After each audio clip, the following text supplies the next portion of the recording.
So we're doing 2 Kings chapter 5 verses 1 to 14 this morning. Okay? And we're talking about Naaman, who was the commander of the army of the king of Syria. And this is the account of Naaman when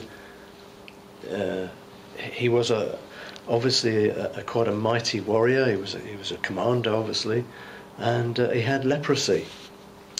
And this is the account, obviously, where they had gone into Israel and they'd captured people. They'd done a raid on Israel, and they found this young woman, and she'd been brought back to Syria, and she was put into service and to serve as a waitress, as a servant, as someone who would wait on Naaman's wife. And so she then is putting forward the fact that there is a prophet in Israel, that there is someone who could heal Naaman. And so Naaman, who's obviously a very proud man, we can see that from the account, he goes to his king and says, there seems to be somebody in Israel that can heal me, I want to go and find out. And he takes some gifts with him, and of course the king says, I'll send a letter to the king of Israel, because obviously they were quite fierce adversaries of Israel at that time.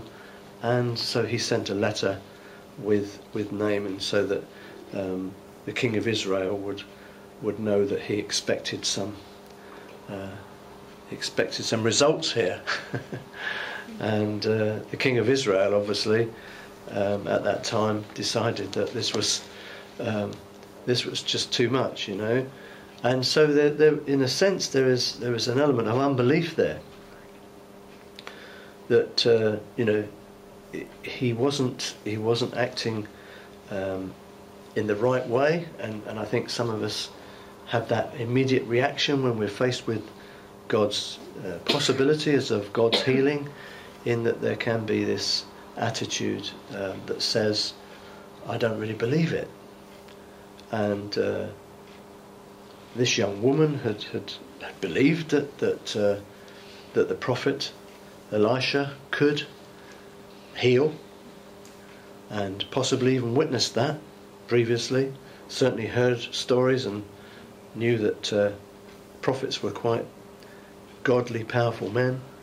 And you get the contrast between this young woman who was one of the king's subjects, who really believed God, and the king himself wasn't taking much notice of what God could do, and his immediate reaction was panic, because he had the king of Syria expecting something of him straight away, and he was obviously concerned that would then cause an offence to the king of Syria and could take them straight back into a full-scale war rather than just the odd raid now and again.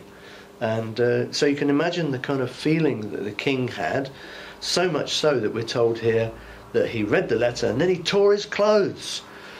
And he said, am I God to kill and make alive, that this man sends a man to me to heal him of his leprosy? So he took it that this man was being sent to him personally to be healed, and making it his responsibility that the man would be healed.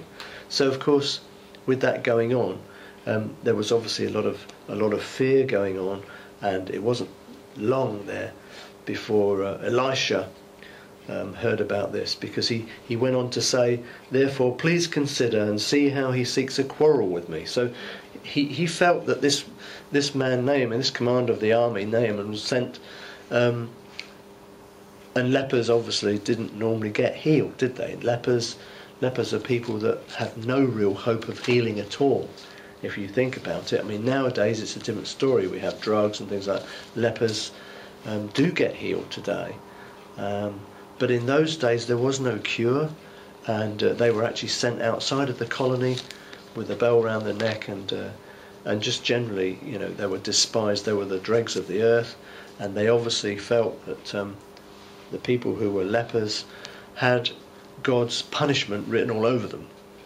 And we have a tendency to do that today, that when someone is not having a good time, that when things aren't going too well, that when people are actually ill, have diseases or afflictions, or major accidents, we suddenly think, oh, it's obviously God, God's obviously dealing with these people, but that's not fair, really. And I think it is something that did go on in the early times of church, and certainly in Israel, in the early biblical accounts, we see there seemed to be that attitude with the Jewish people that if somebody had any form of sickness or disease, major stuff going on, that they were considered to be obviously major sinners, and obviously they were feeling the wrath of God on their life, which is not necessarily true.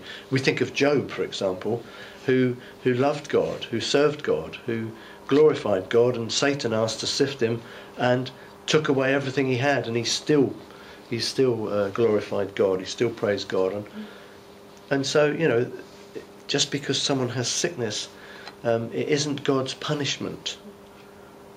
Because we have illnesses, it's not God's punishment.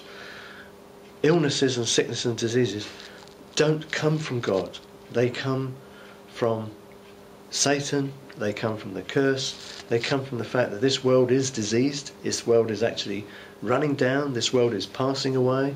And so we see that's where all this sickness comes from. So leprosy was something that was major in people's minds at that time. Leprosy was something that you could not get away from, you couldn't get over, you were stuck with it, and gradually things would fall off your body, and you'd die.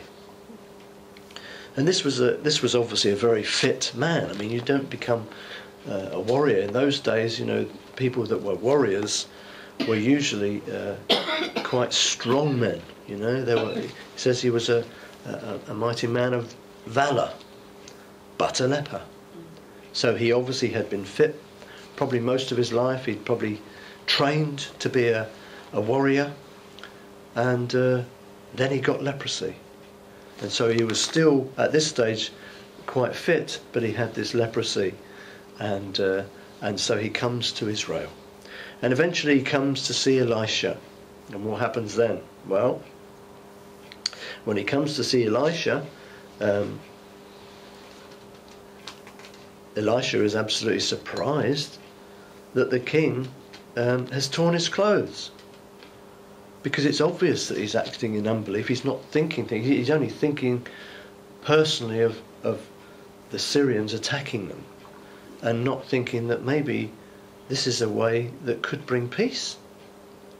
So straight away he went into panic mode, when in actual fact, if he was acting in belief, this could have been the most wonderful thing that happened for him, when you think about it, because his commander of his army, who obviously thought a great deal of, Naaman, had leprosy, knowing that God could heal and that he was coming to Israel to be healed.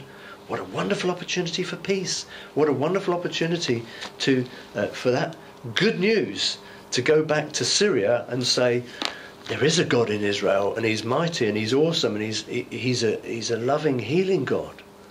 And it's something that was a great opportunity, but the king just didn't see it. He was taken up with the things of this world, that he missed what God could do and what God was about to do. And so Elisha was obviously taken aback at this, and says, why have you torn your clothes? Please let him come to me, and he shall know that there is a prophet in Israel. So knowing that there is a man of God, someone who trusts God and believes God for everything, and therefore he knows that God can do anything, and God can heal, and God wants to heal. So even in those days, Elisha, a prophet, would know that God's will was to bring reconciliation and healing to his people. So there you go. So Elijah, he then sent a messenger to Naaman, and said, go and wash in the Jordan 7 times, and your flesh shall be restored to you, and you shall be clean. That's basically what he says. And in verse 11, Naaman, it says here, became furious. He was absolutely furious, and he went away and said, indeed, I said to myself, he will surely come out to me